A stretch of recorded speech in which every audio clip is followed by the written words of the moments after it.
Buckingham Palace announced today that the oldest member of the royal family had passed away. The official notice, as is tradition, was displayed on the railings outside. The Duchess of Kent, Katharine, lived much of her life in the shadows of the royal family, quietly observing secrets few dared to whisper aloud. But before her death, she made a stunning confession that has sent shockwaves through the monarchy. Katharine, the Duchess of Kent, has passed away at the age of 92. Buckingham Palace releasing a statement confirming she died at her home in Kensington Palace. Her words pulled back the curtain on Queen Camilla, confirming rumors that had long lingered in the air, rumors the palace worked hard to silence. What Katharine revealed wasn't flattering, and it painted a troubling picture that now leaves the royal family scrambling. Respect or rebellion? Queen Camilla's first public appearance after Duchess Katharine's death sparked discussion, not for her presence or conduct, but for her clothing choice at the Braemar gathering, the royal family's first official outing following the Duchess's passing. Customarily, during periods of mourning, members of the royal family are expected to dress in black as a visible sign of respect for the deceased. This is not merely a style preference, but a deeply rooted tradition that symbolizes grief and solemnity. For instance, Princess Kate, who also had public duties over the weekend, appeared in an entirely black suit while attending the Women's Rugby World Cup 2025. Similarly, Duchess Sophie was seen in Canada, dressed in black for her own official engagements.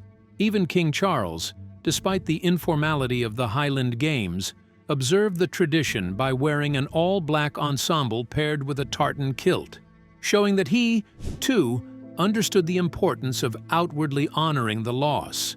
Camilla, however, made a noticeably different choice. Instead of the expected black attire, she wore a striking blue dress matched with a green beret.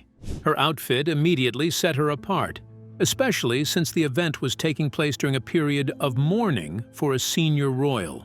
The only visible nod to tradition was a black armband she wore, a subtle symbol meant to indicate her participation in the mourning period without fully adopting the traditional all-black attire. This decision did not go unnoticed. Royal watchers, fashion critics, and everyday admirers of the monarchy quickly expressed mixed reactions. On one hand, some felt that Camilla had strayed too far from the expectations of her role. They argued that as queen consort, her clothing should reflect the same respect and gravity shown by other senior royals. To them, the blue and green tones of her outfit seemed out of place, almost as if she were making light of a solemn moment. For these critics, wearing black in times of mourning is not just about personal preference, but about setting an example for the nation. On the other hand, there were those who defended her choice. Supporters pointed out that the black armband she wore was a long-standing alternative to full mourning attire, especially in less formal or outdoor events.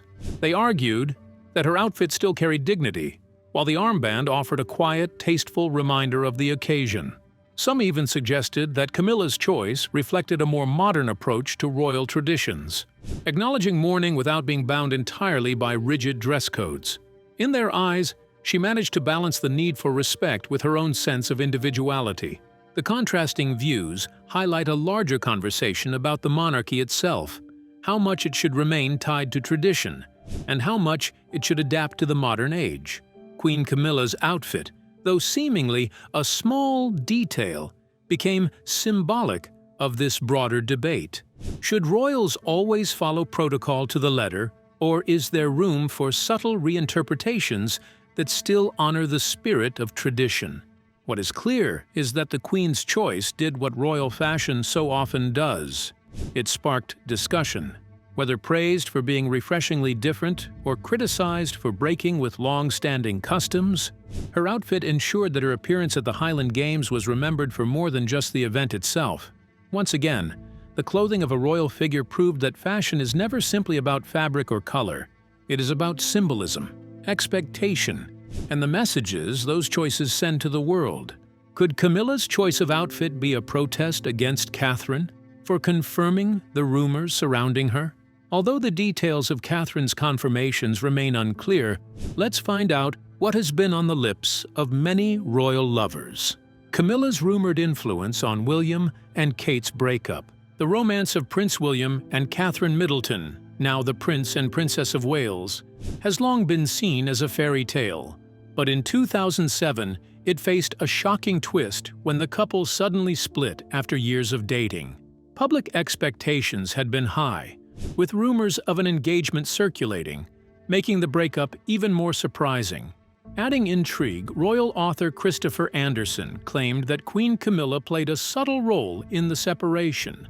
Reportedly, Camilla harbored doubts about Kate and the Middleton family, questioning whether their middle-class background was suitable for the royal household.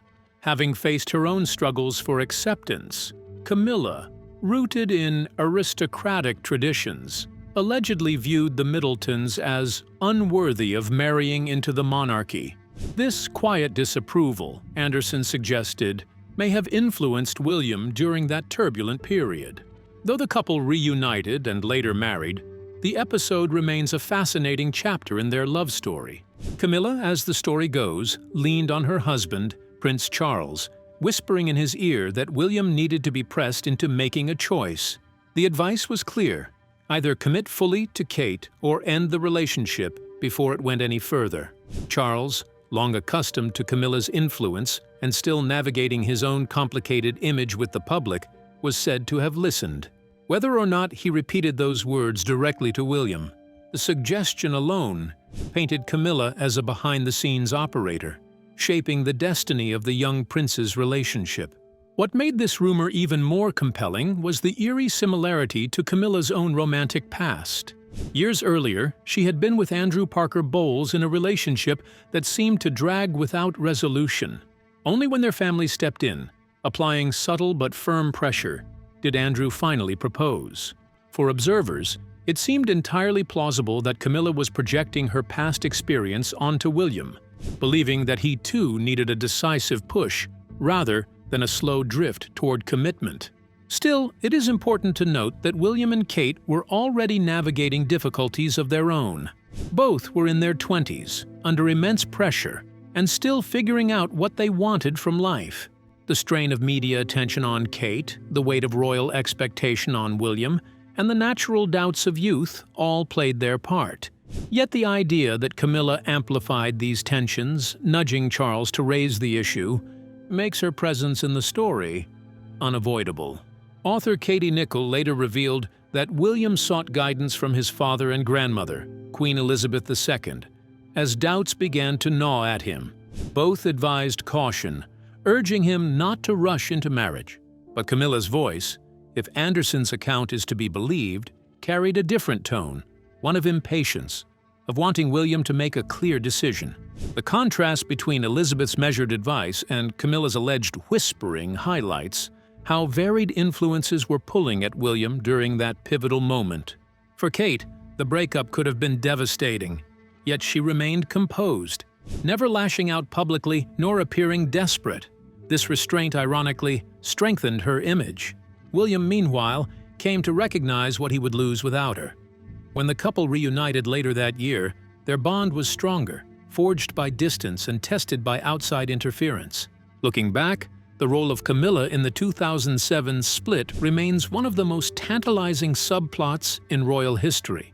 Was she truly the instigator, sowing seeds of doubt and pushing Charles to act? Or was she merely a convenient figure for the public to blame, given her already complicated reputation in the royal saga? The answer may never be fully known. But one thing is clear: her presence loomed large over a crucial turning point in William and Kate's story. In the end, the separation proved to be a temporary trial. By 2010, William proposed, and in 2011, the world watched their grand wedding. Yet the shadow of Camilla's alleged influence lingers in the retelling, a reminder that even in the most celebrated romances, outside forces, especially those within the royal family, can play a decisive role. Unfortunately, this was not the only rumor on Camilla, alleged to have been confirmed by Katharine. Which other rumor was Katharine reported to have confirmed? Let's delve into the details of Camilla's feud with the Princess of Wales. Queen Camilla's relentless grip on power, Life in the royal family may look like a dream of crowns, carriages, and endless prestige, but behind the glittering facade lies a far more complicated reality. Few stories show this better than Queen Camilla's journey to the throne, and the quiet but persistent tension between her and Catherine, the Princess of Wales.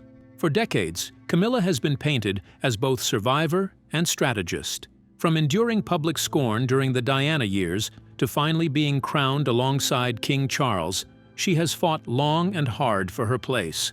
According to author Christopher Anderson in his book Game of Crowns, that determination did not end with her coronation. Anderson claimed that Camilla has always seen Kate as a rival, hinting that jealousy and a subtle struggle for power exist between the two women. He described their relationship as a battle between two queens-in-waiting, each carefully protecting the interests of her husband. In Anderson's words, tensions mounted as their competing circles of influence sought public favor, knowing that popularity translates into power within the monarchy. Camilla, having waited decades to be fully accepted, understood better than anyone the importance of public opinion. And Kate, with her youth and effortless charm, quickly became a threat to that. These undercurrents of rivalry resurfaced when King Charles's cancer diagnosis was announced. Suddenly, questions about the future of the throne became urgent. Insiders revealed that Camilla was unsettled at the thought of stepping aside sooner than expected. Her whole life, she has always wanted to be queen, a source told Us Weekly, so she doesn't want to let it go so fast. This single line captures Camilla's position perfectly. After years of enduring criticism and patiently waiting in the shadows, she now stands where she always wanted to be, at the side of the king, wielding influence, and finally, respected as queen. To imagine losing that place, especially to Kate, who represents the monarchy's future, must feel like watching her life's ambition slip away just as she has achieved it. Camilla's strength lies in resilience. She has withstood scandal, rebuilt her public image, and carved out a role for herself in one of the world's most scrutinized families. But her weakness may be the inevitability of time. When William ascends the throne, Kate will naturally take on the role of queen consort, and Camilla's influence will inevitably decline. For a woman who has fought so hard to claim her crown, that transition will not be easy. Still, their relationship is not solely defined by rivalry. In 2022, Camilla surprised many by asking Kate to photograph her for the cover of Country Life magazine. The shoot, done casually in the garden, was full of laughter. Camilla later described it as a lovely way of doing it. This rare moment of camaraderie revealed another side of their dynamic, perhaps respect or even recognition of shared burdens, although many claimed it was just a camouflage. Yet the bigger picture remains clear. Camilla is not ready to fade quietly. She has spent her life climbing to the throne, and she intends to hold on to her role as long as possible. Whether she and Kate can balance rivalry with cooperation will shape not only their relationship but also the monarchy's future. The Duchess of Kent, Katharine, had confirmed the rumors on Camilla before her death that shook the monarchy. Could it be so serious that it was part of her parting message? Let's dive into the details of Catherine's final days. Catherine's last chapter. Catherine's final appearance before the public came on the 9th of October 2024, when she stood gracefully beside her husband to celebrate his 89th birthday. Many who saw her that day remarked on her quiet dignity, unaware that it would be the last time she would be seen in public life. Less than a year later, on the 4th of September 2025, Catherine passed away peacefully at Kensington Palace, the home where she had spent much of her later years. She was 92 years old. The news of her passing was formally announced by Buckingham Palace the following day. Almost immediately, the gravity of the moment was felt across the United Kingdom. Flags were lowered to half-mast on royal residences and government buildings, a symbolic gesture of national mourning. The royal household also declared an official period of mourning to last until the day of her funeral. For the royal family and the country, this marked not just the passing of a respected figure, but also the closing of a chapter in modern royal history. To allow members of the public to share in this mourning, an official book of condolence was opened on the royal family's website. Thousands of messages quickly poured in, filled with gratitude, admiration, and sorrow. People from across the world recalled Katharine's grace, kindness, and her ability to blend quiet faith with public duty. For many, her death was not only the loss of a royal, but also of a gentle presence who had lived through and borne witness to decades of change. In the days following her death, her coffin was placed in the private chapel at Kensington Palace. There, close family members and friends had the chance to say their goodbyes in quiet reflection before the more public ceremonies began. Plans were soon confirmed for her coffin to be transferred on the 15th of September to the Lady Chapel at Westminster Cathedral. This transfer would be marked by the traditional Catholic rite known as the reception of the body, a moving ceremony in which the coffin is formally welcomed into the church. Once there, her coffin would rest overnight, allowing mourners and clergy to gather in prayer ahead of the final service. This overnight vigil added a sense of stillness and reverence to the unfolding events, providing a moment for quiet remembrance before the larger public farewell. The following day, her funeral would take place, and it was announced that it would include a full Requiem Mass. This was a decision of immense historical importance. For the first time in modern British history, the country would witness a royal Catholic funeral. The moment carried deep symbolic weight. Britain, whose monarchy had been historically tied to the Church of England since the 16th century, was now preparing to honor a senior royal with rites rooted in the Catholic faith. This rare moment was expected to draw attention not just from the public, but also from religious communities and historians around the world. After the funeral rites, Catherine would be laid to rest at the Royal Burial Ground in Frogmore, a quiet and deeply significant resting place that has long served as the burial site for members of the royal family. Frogmore, with its serene landscape and air of peace, would become Catharine's final home, a place of eternal rest befitting her quiet dignity in life. Thus, Catharine's passing was not only a personal loss to her family, but also a moment of historical reflection for the nation. Her life, marked by faith, tradition, and service, came to an end with a farewell that bridged centuries of history, leaving behind a legacy that would long be remembered. While she died as the oldest living member of the royal family, many have kept singing her praises. What legacy did she leave for the royal family? Let's dig into the details of a life of uniqueness in different ramifications. A legacy of faith, grace, and humanity. Catharine, Duchess of Kent, lived a life that quietly stood out within the British royal family. She was married to Prince Edward, Duke of Kent, the grandson of King George V, which made her part of one of the most prominent royal branches in modern history. Yet despite her royal position, Catharine often chose humility and simplicity, leaving behind a legacy that was both unusual and deeply admired. One of the most remarkable moments in her life came in 1994, when she converted to Catholicism. This was no small step. The Act of Settlement of 1701 had long placed strict limits on royal family members concerning religion, especially Catholicism. Her decision marked her as one of the very few royals in modern times to embrace the Catholic faith, and it reflected her strong, personal convictions. It was a turning point that showed that she valued her spiritual path above tradition or expectation. For more than 30 years, Catharine was a familiar and beloved face at Wimbledon.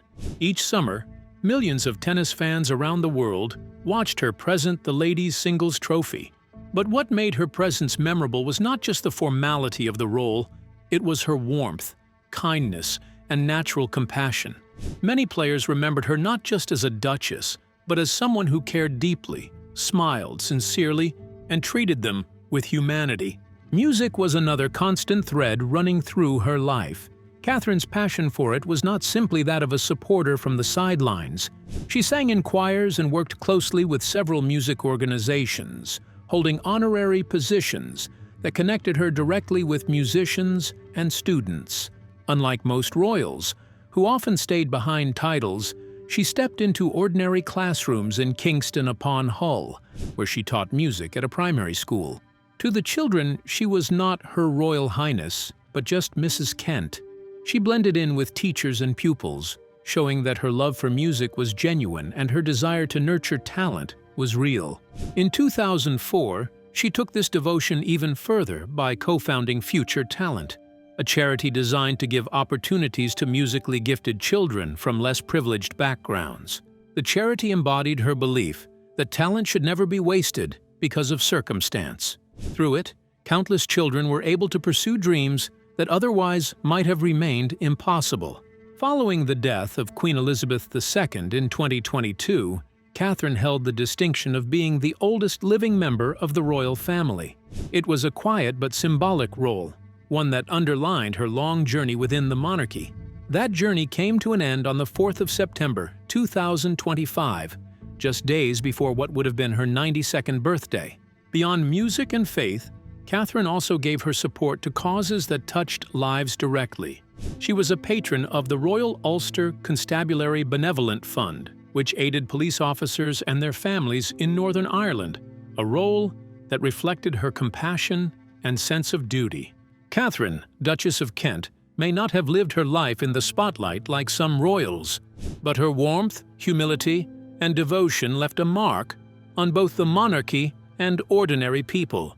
Hers was a story of quiet influence, lived with grace until the very end.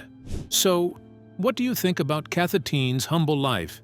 Can Camilla's feud with Kate ever stop? We would love to hear your thoughts in the comments below. Don't forget to like and subscribe.